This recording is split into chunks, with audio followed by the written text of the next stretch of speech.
If you've been to any store lately, you've seen the price of everything has gone up. That includes the food you eat. Everyone saw the egg memes online.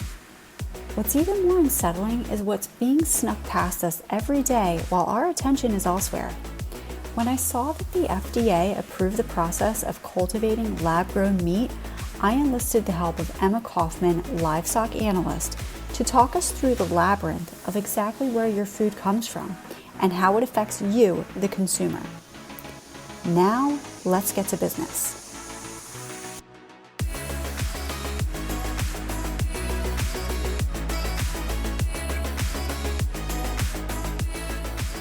Hello, everyone. I am Tatiana Ryan, and this is the Businessy Podcast.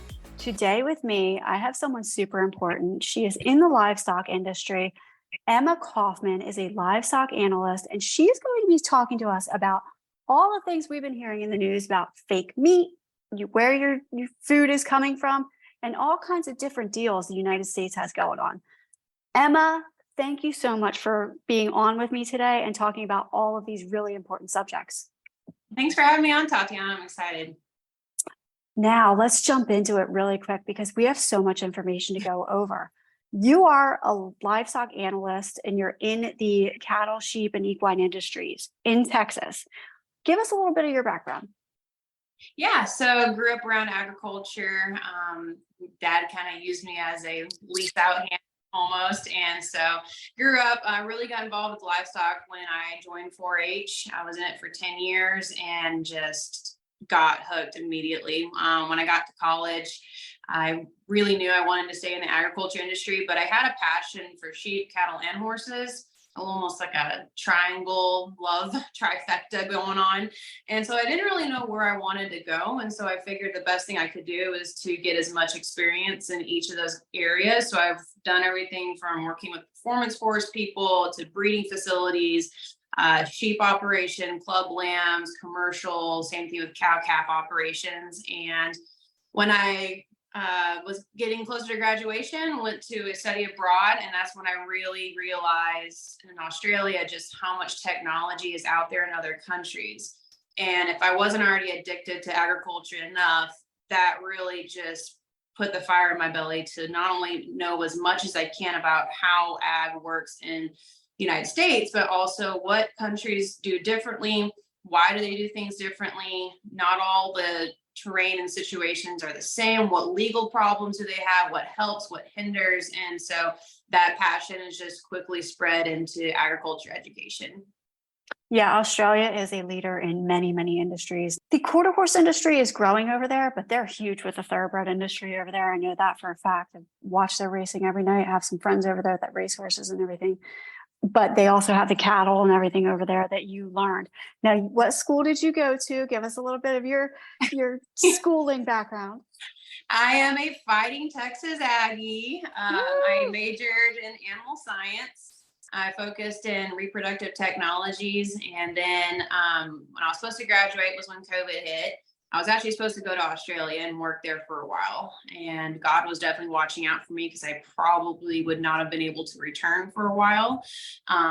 So I had to figure out if I was going to go to grad school or get a job, and grad school did not sound fun. So I went into nutrition consulting out on the East Coast, the Virginia, North Carolina area, and did that for a while. And then now I'm on a feedlot managing and tracking program software for mainly cattle, but it can be used for multi-species. And so I cover half of Texas, half of Oklahoma, and all of New Mexico, so Southwest.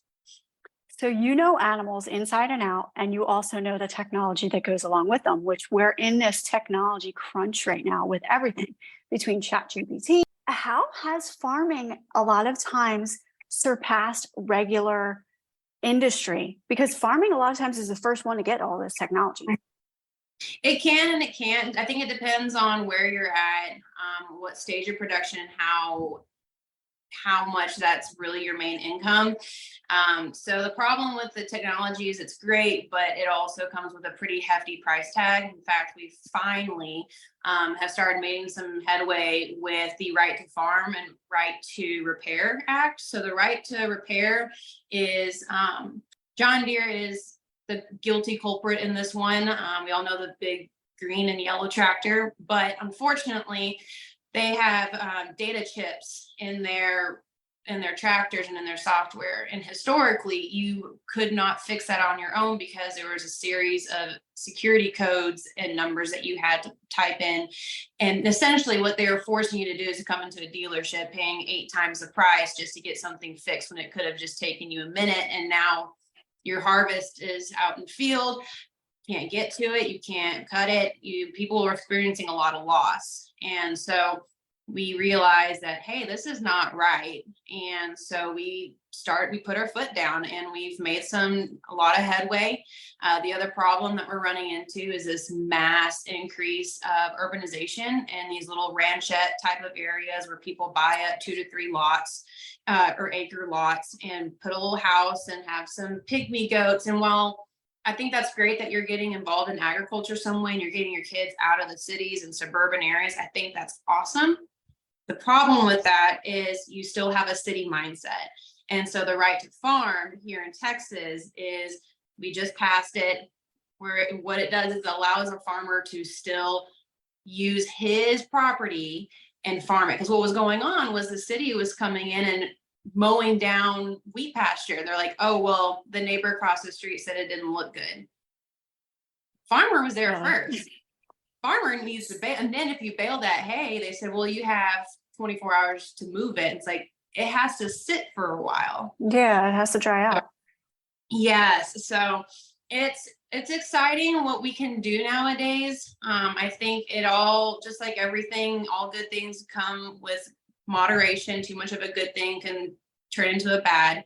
So in that regards, it's very exciting what we're able to do, but we also really have to make sure we don't overstep and overreach. I know right now everyone's freaking out about the AI. What was that movie? I think it's iRobot. Was it Yeah, iRobot? I think so. Where they just took over everything. And so I always kind of had that in the back of my head. And so like with the Snapchat AI, people started freaking and wigging out. And it's like, it's the same thing. The more data we collect, the more secure we really need to be to not let government overreach come in and tap into that and use that in a negative fashion. You also go into schools and teach kids, and I think that's very important what you said about kids and their families moving from the cities to the country or to more rural areas or suburban areas, and not quite understanding the difference of, the wheat field and why the hay has to sit out there. And a lot of kids can't even explain to you where their food comes from. Why is it so important that you feel that you need to get into schools and really start getting these kids young? I think that programs in high schools and whatnot, I bet some is better than none, but really those kids are extremely moldable and impressionable when they're young. And if they grow up knowing that chocolate milk doesn't come from a brown cow, it sounds silly, but I've had conversations and almost arguments, even with parents. Where does your bacon come from? Oh, in the back of the store. Yes, but where does it come from? It's the back of the stores. No. And it is really surprising that there's people out there who are just so far removed. And part of it, it's a double-edged sword. I think part of it is your responsibility to learn and open your mind and take in information.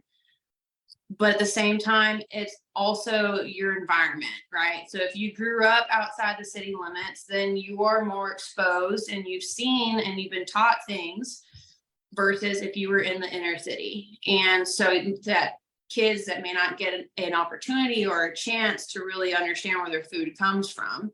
And I'm a big proponent of, especially youngsters, understanding the importance, because a more educated person becomes a more educated consumer, which means they don't fall for the fancy labeling and a lot of the times just false marketing that's out there.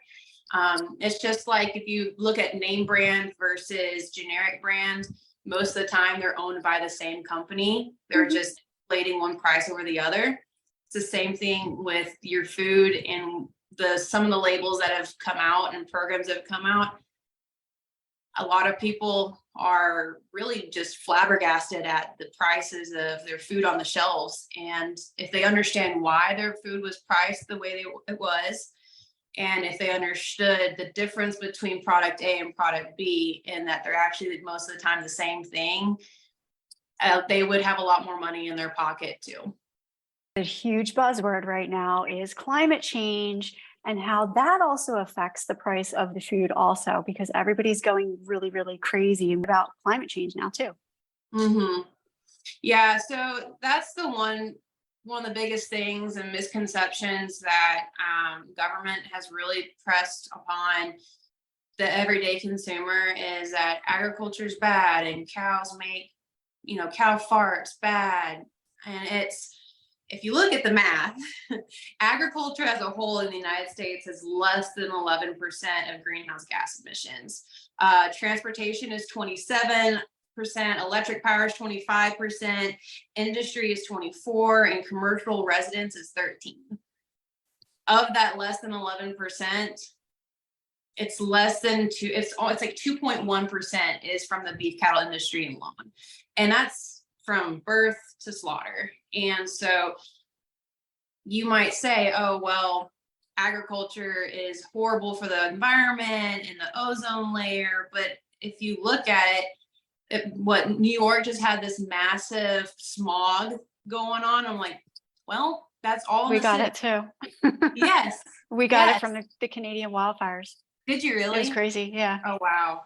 But there's no purification of forage and plants and trees. I mean, the biggest thing that you have around you that's God's air filter. Mm-hmm. And when you just mow all that down, slab on concrete, and you just put up these giant air ducts and expect that to be the same thing, that's why most kids in the inner city they don't have as strong of an immune system as those who are outside. And the COVID, people lock their kids indoors. I'm like, that's the exact opposite of what those little immune systems need. They need dirt. They need to have dirt under their fingernails. Don't wipe them off. I mean, let them play.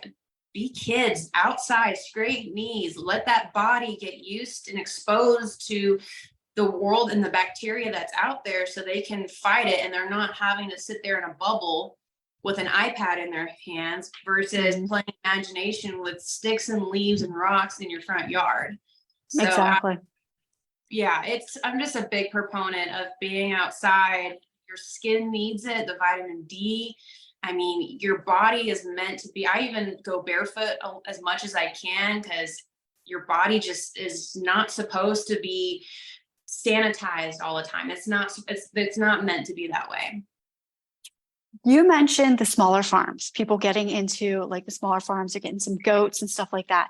And a lot of people now are going to the more rural areas, and what they'll do, instead of buying beef, they'll buy at the store, in the back of the store, like you just said, but they'll actually go and invest in a whole cow. Now, Mm-hmm. Is that better for the environment, do you think, or what do you suggest?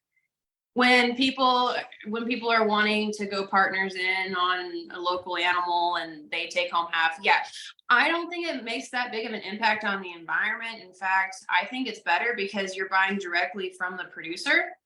And so the problem that we have with the commercial beef production is that we are owned by 3 to 4 major companies. Tyson, Cargill, we've heard those names before. And while they do produce and harvest a massive amount of beef, which allows us to have our beef supply, and why it's not exorbitantly expensive, right? Supply and demand, simple economics. The problem is you cannot supply that kind of beef on a day-to-day basis just in your small local slaughterhouse or packing house in your random town. They can maybe do 2 or 3 head per day, and that's pushing it, most of them. And so on a sustainability side, in terms of supply, it's not the answer, but I am 100% a proponent of shopping local. If you've got a local farmer, rancher that you want to buy your meat from, you can have a relationship with them. You can build relationships with them. You can ask them questions. Hey, how did you feed? Why do you do things this way? It allows you not only to understand better how your your meat is grown and harvested and produced, but really it allows you to build a connection, and it allows you to really understand and connect. So the problem we have is connecting the rural and the urban industries together. That bridge has always been broken. We've tried so long to make that bridge a steel, just super easy communication ways between the two industries, and it's just been always really difficult. And I do think that buying local and going in halves on an animal, it allows you to have those conversations that you wouldn't stereotypically get to have at the grocery store. Now let's get into the thing that everybody wants to know, is knowing where your beef comes from. But now this new technology of them growing and cultivating beef and chicken and all of these different meats that are kind of Frankenstein meats to me, if you ask me. It's disgusting. It is. It's actually really infuriating that the government allows us, or allows these companies, not even us, these companies, to label these mystery meat products as beef, as chicken, as salmon, as fish. It is so insulting that when I first saw that, I had an absolute loss for words. And the funny thing is the people that are pushing this are also the same people that say, oh, you need to eat organic. Oh, you need to eat whole foods. Oh, you need to eat all these other buzzwords, all these fancy labels. But yet you also want people to eat this mystery cell incubated fermentation chamber vat thing.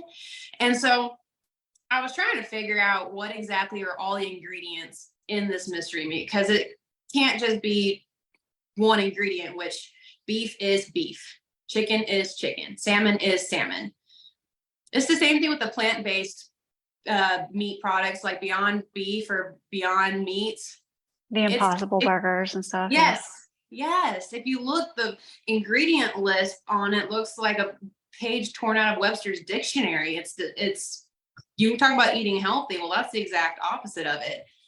So if you look up what are the ingredients of 3D printed meat, the first thing that pops up is going to say fat and muscle cells that are just like regular cuts of meat.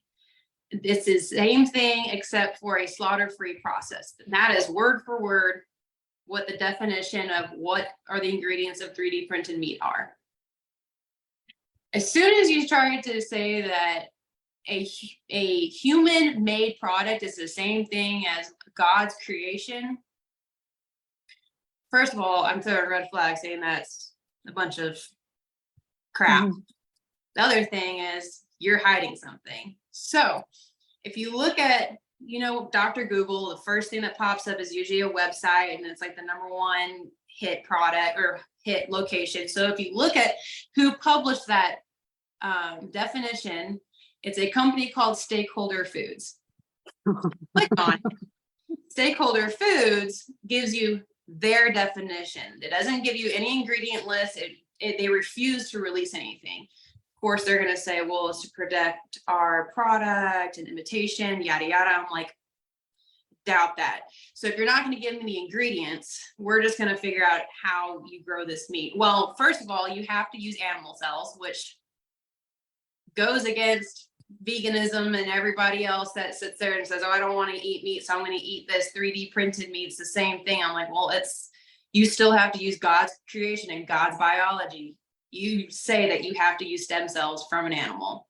So you can't eliminate animal production, which would be a catastrophic thing to do anyways, not only for the environment, but for overall human health. But if you keep reading this just substance, I'm not even going to call it meat, substance, it says it has to mature in an incubator, and it has a picture on their website, an incubator, a giant metal vat, and it's to sit there for a few weeks. It doesn't say how long, doesn't say, it could be a month or two. The thing that I noticed on the website at the bottom, no matter where you go, it says become an investor button. So then I started diving down this rabbit hole. Probably spent way too much of my life looking this up, but I was somebody has to. Somebody has to educate people. So mad. I was so mad. I was like, there's no freaking way. So I started looking it up. There's 3 main current investors: Blue Ocean or Blue Sound Wave, which is some investor group with Ashton Kutcher and this Effie Epstein girl from New York. It's not really much there. The other 2 was Umami Meats and Enough. Umami is located in Singapore. So I was like, well, where is this other company, the Stakeholder Foods? Stakeholder Foods is located in Israel.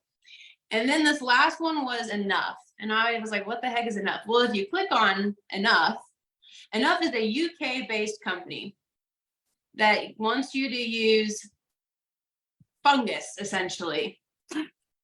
Fermented fungus. Fermented with sugars and grains. And if you look at the picture, it looks like it's regurgitated shredded tuna. It's really gross looking. And on their website, there's a giant picture of a cow and it says, "You won't miss me." So I thought, wow, that's pretty anti-agriculture. Well, I thought it was weird that their office is located in the UK, but their fermentation vats that they grow this nasty thing is actually located in the Netherlands. So it made me wonder, well, are they allowed to have fermentation? Are they even allowed to have that in the UK, or do they have to have it in another country because it violates some sort of laws and regulations for food production that they have? Well, unsure on the answer to that. But the other interesting thing I saw is that they partnered with Cargill. So they, in their words, it is a facility co-located alongside Cargill to, quote, ensure the most efficient feed source. So I'm not sure exactly what the agreement is, the business agreement is on that one. But now you have a meat substance company that has to use animal cells anyways. How do they collect that? Where do they collect that?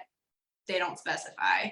You're using 3 international companies that don't support agriculture, very obviously does not support agriculture. And one of them is tied into multiple locations just to produce this interesting looking cat food type of product. Well, it just threw me with the bioreactors and everything. I was like, oh, and that's just the tip of the iceberg, because if you look up who exactly owns Stakeholder Foods, right? Because they have 3 main investors. Well, who owns Stakeholder? There's 0% of stakeholder individual ownership. It is 0.58% is owned by institutional shareholders. 0% is Stakeholder Foods insiders. 99.42% is by retail investors. Well, if you keep digging, the Wall Street Zen says that this company called Armitage Capital LLC out of New York is the largest stakeholder with only 386,000 shares, which constitutes of 0.26% of the company. So they're the largest shareholder of the company. Well, if you look up exactly what other companies Armitage owns, it's all pharmaceuticals, it's Amazon, Microsoft. So you're going to tell me that eating beef, eating straight chicken, eating fish is bad for you.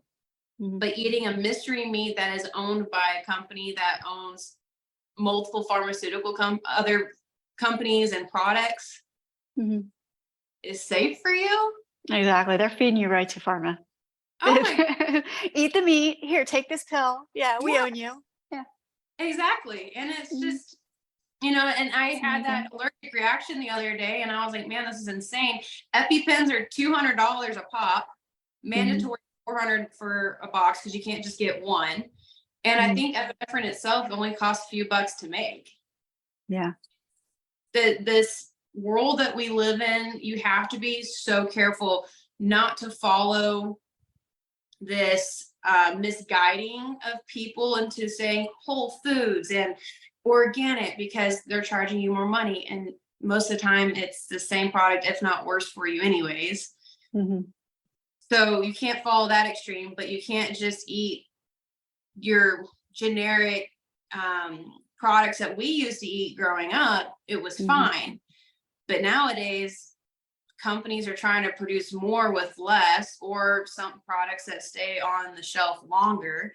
So going back to your question about buying local, I try as much as I can to buy things that are from across the road, or my customers, I'll buy stuff from them just because who am I going to trust? The grocery store that needs to get stuff off the shelves and rotate inventory, or Farmer John, Farmer Brown down the road, who is just a super nice, wears the overalls he's worn for the past 50 years, got that old 78 model Chevy out front type of just all-American guy.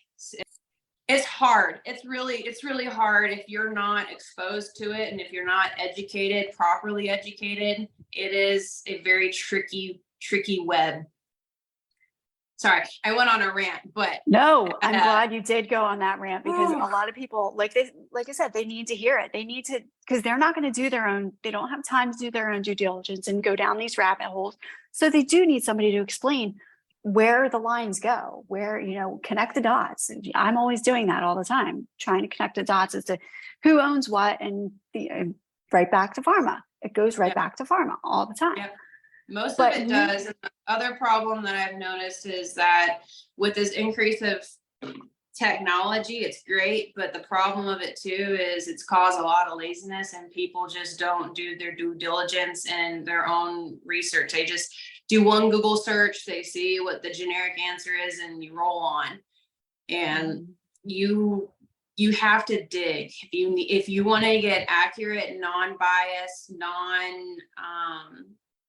just smokescreen type of information, you really have to dig, and you have to keep your mind open. And it's not as easy as a quick Google search most of the time. And that's the problem, is that most people will be sitting there staring at the wrong TikTok videos instead of educating themselves with something else, instead of, like you said, going down the road to Farmer John in the overalls, who's been farming for 50 years and guaranteed his animals are not filled with hormones and everything, and they're grass fed. Instead of talking to him about what's going on, they're like, oh, I'm going to follow this dance move. This person seems like it's the right thing to do, and it's not. Now, you not only deal with the livestock policies within the United States, you educate yourself with analysis other countries too, like you had just said, the Netherlands. And you had a TikTok video about Mexico. Something is very, very interesting, because the timelines are starting to add up. And as you know, there's a lot of issues with the border and everything. And then all of a sudden, I watch what you were talking about. I'm like, wow, that timeline adds up as to when all of a sudden they got real concerned about putting that border wall back up. Yep. Yeah. So that one got a lot of hate. And the problem when you start talking about other countries is the stereotypical leftist American will immediately start throwing out the race card. And it's not that. It's just calling a spade. And the problem is Mexico came in and said, once the border wall started coming up, they said, you know what, we're just going to stop buying biotech corn from the United States. Mexico is the United States' #1 export for corn. And most of the time it is not human consumable corn. It is for livestock. So that's the first thing to clear the air, is that we are talking about a livestock feed. And what I mean by it not suitable for human consumption is that you can eat it, it's just going to taste gross, because sweet corn, white corn, those are a breed or a type of corn that tastes good to humans, and that cause maybe a little bit, and I'm not a farmer, but or at least I don't do corn production, but it does take a little more TLC to grow those types of product versus your feedstuffs. And so what we do with the biotech corn is we can grow more bushels per acre with less water, with less time, which means we can have a more ample feed supply for multiple species, not just cattle, not just pigs, but multiple species. And so the problem with Mexico putting in a ban is that not only would it completely screw up the export process between just the northwestern hemisphere, but you're also really screwing over the Mexican side of producers. So those producers in Mexico, they're getting the short end of the stick, and they paint it out to be, oh, well, we're trying to save you this carcinogenic type of product. Americans are just trying to feed you poison, blah, blah, blah. And like, there's a lot of nasty comments on that video. But the fact of the matter is it doesn't go, it's not carcinogenic. It's totally safe. It's, first of all, it's getting eaten and consumed by another animal to process, and for them to break down and use that energy to create a completely different product. It is 100% safe. We've been doing it forever. And the problem is, if you just go to all, let's just use the word organic. I hate using that word. Let's just say natural. If you want to say non-engineered feedstuff products, then you're going to have a shortage. You're going to have a shortage of feedstuffs. You're going to have a shortage of food, which means that you're not going to be able to produce as much beef cattle because we can't feed them. Or if we do, they're going to be skinny. So again, less pounds on the rail. And that means less pounds of beef produced, which means a shorter supply, which means a greater demand is now higher than the supply, which means that that beef product is now going to be triple what you've been currently paying. So instead of paying 4 pounds or $3 or $4 per pound of ground beef, you're going to be paying 15. And so and then of course that goes into multiple other products across the world, not just beef. But the other problem that Mexico doing this is it directly violates our treaty, our United States, Canada, Mexican agreement.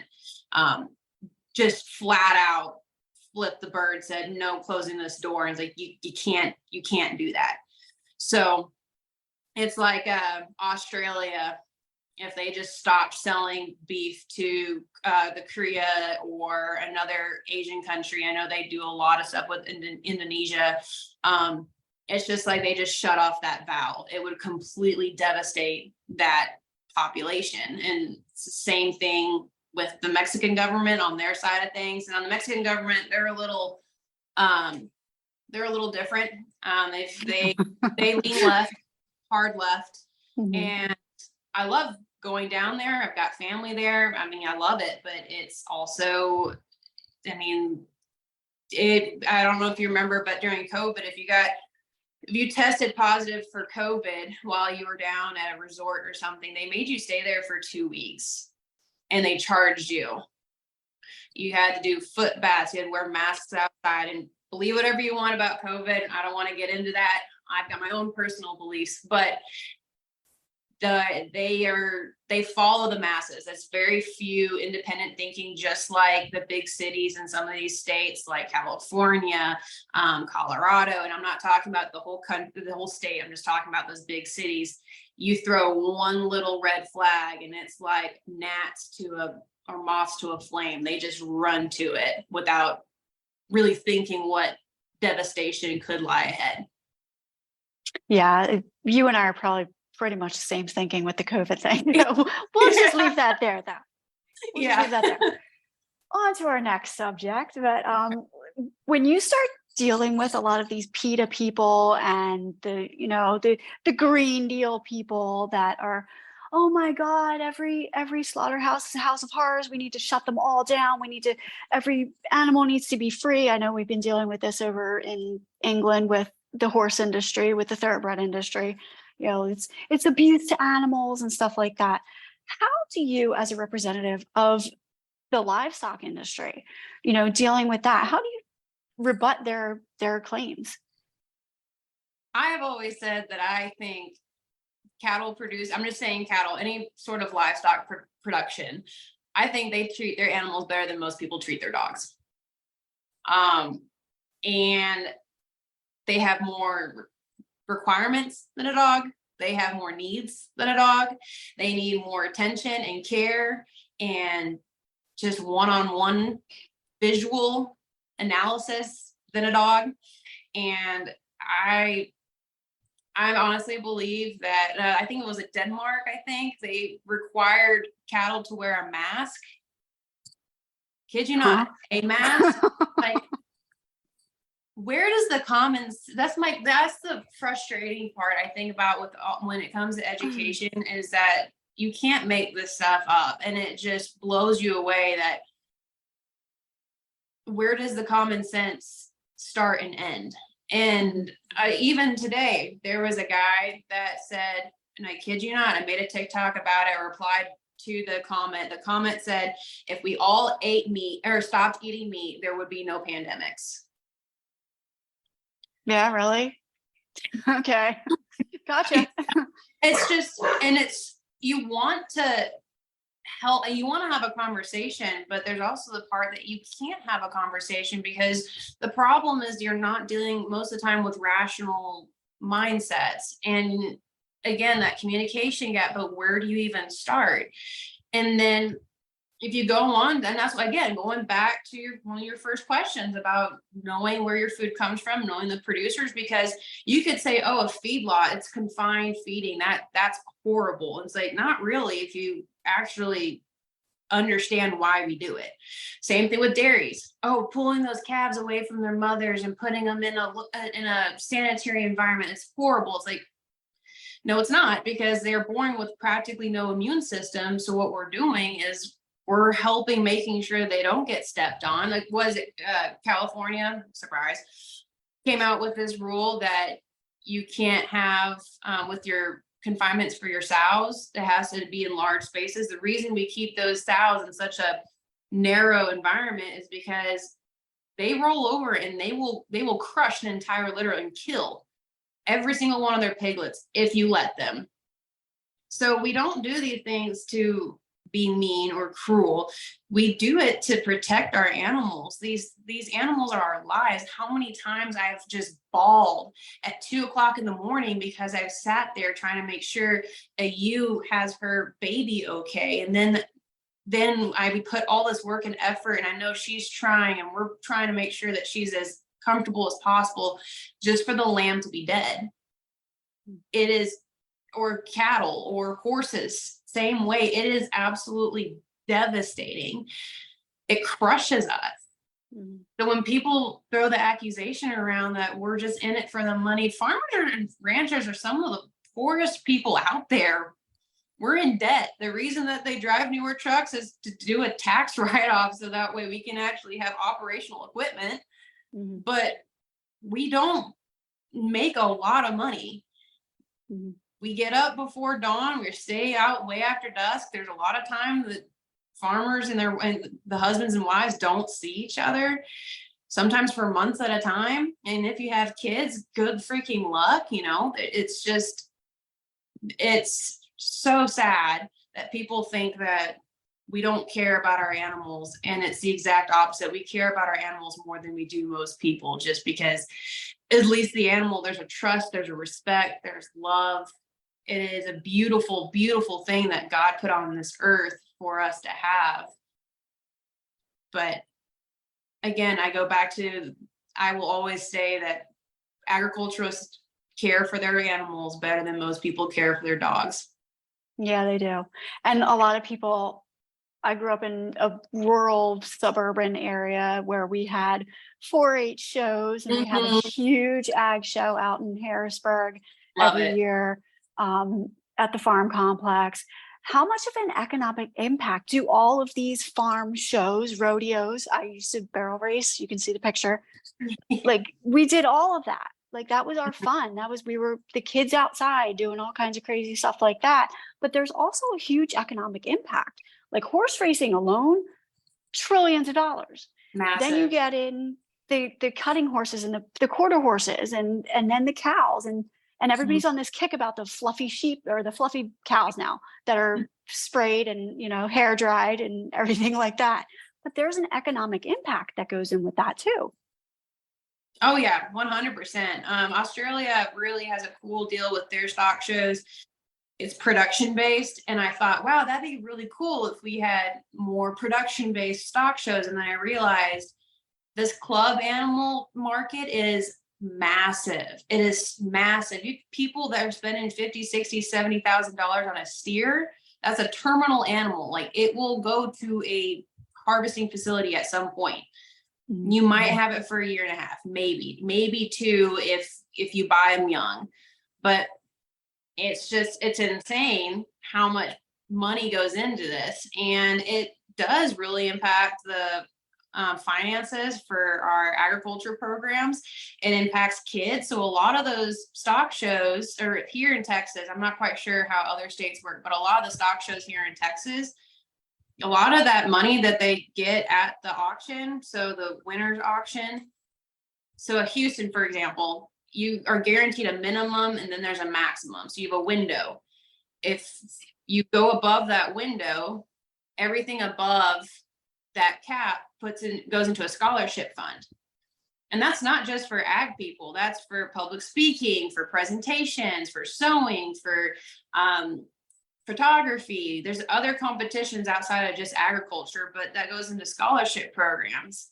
And the 4-H puts kids, that's where I got most of my funding for college, was scholarships from 4-H, from these livestock shows, county shows, donations. And not only does it help kids with responsibility, it teaches them about sportsmanship. It teaches them to be outside, to learn. They learn agriculture. They learn about markets. They learn about stocks. They learn about trades.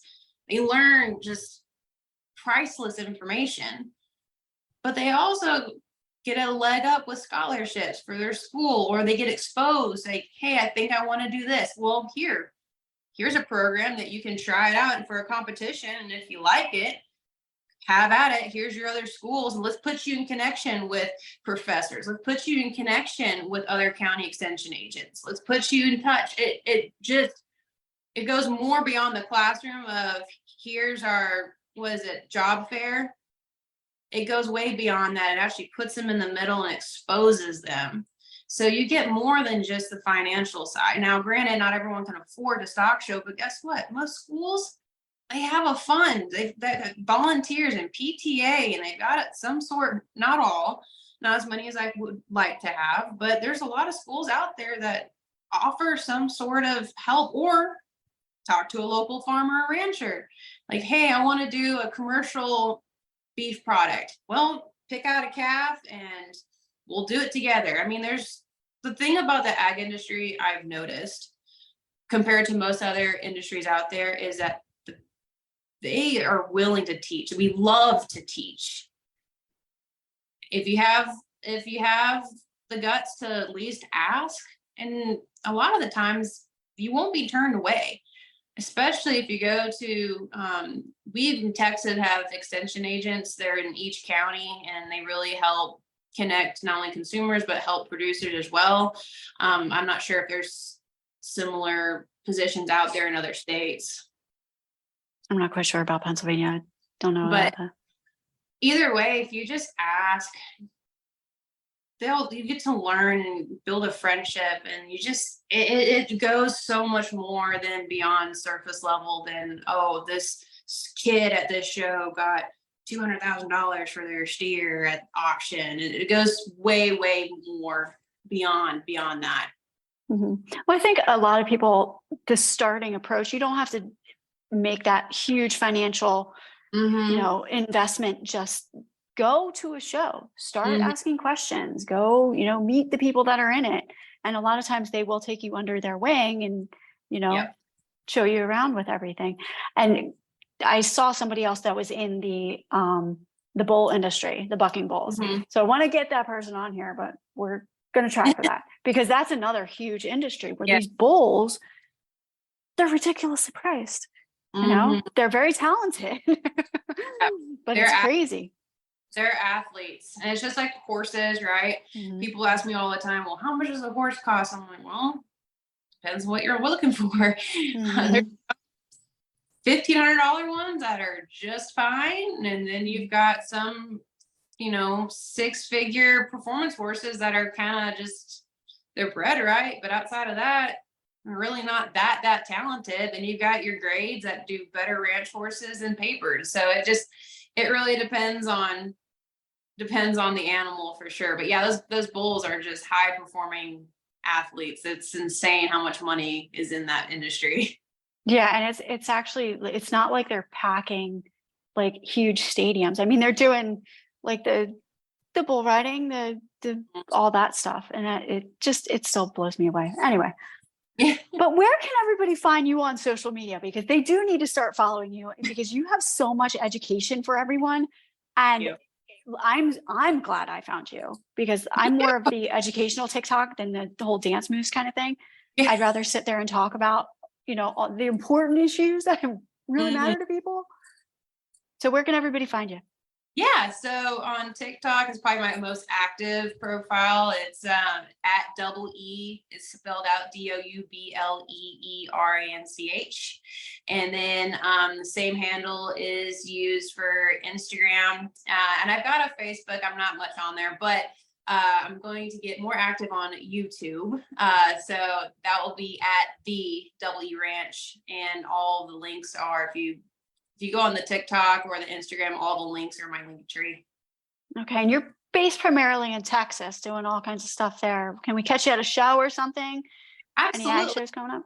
Yeah. So I go to NCBA, TSCRA. I go down to Houston I'm on the cutting horse committee down there. So I'll go down there every once in a while. I try to post where I'm going to be at. And if you ever see me, please feel free to come up and say hi. I'd love to have a conversation. I kind of have an RBF sometimes. I don't mean to, but my mind just goes places. So, but it's okay. So do I. It just happens. I just tell people, please, say hi. I would love to get to know you, answer any questions, or just get to talk to people. It's always really, really interesting. Just like you, I would have never met you on the day-to-day world. And it's just, I used to curse the internet and the social media, and here I am posting on it. So yeah. Well, no, it's a fascinating thing, especially for the horse world. I was just down in Texas for the cutting horse for charity a couple years ago. Amazing place. It was so cool to see that because barrels and bulls and all of that stuff. But it's something that people really need to start looking into, and not only for the way of life down there, but also for learning where their food comes from, what educating themselves. Absolutely. And there's a lot of great resources out there. It's just, again, making sure that you're looking at the right stuff and it's not an article published by a pharmaceutical company. Yeah, that's the problem right now, is that most of them are. So thank you so much for being with us today. And thank you for giving us so much education. I will post all of your links for everything on the bottom of the description of the podcast. And I hope everybody follows everybody else on here, myself, Emma, and all of us get together and we start having a little more of an educational conversation about all of this, instead of just yelling at each other and saying, I'm right, you're wrong. Yeah. So thank you so much again for doing this today. My name is Tatiana Ryan. This is the Businessy Podcast. You guys have an awesome day.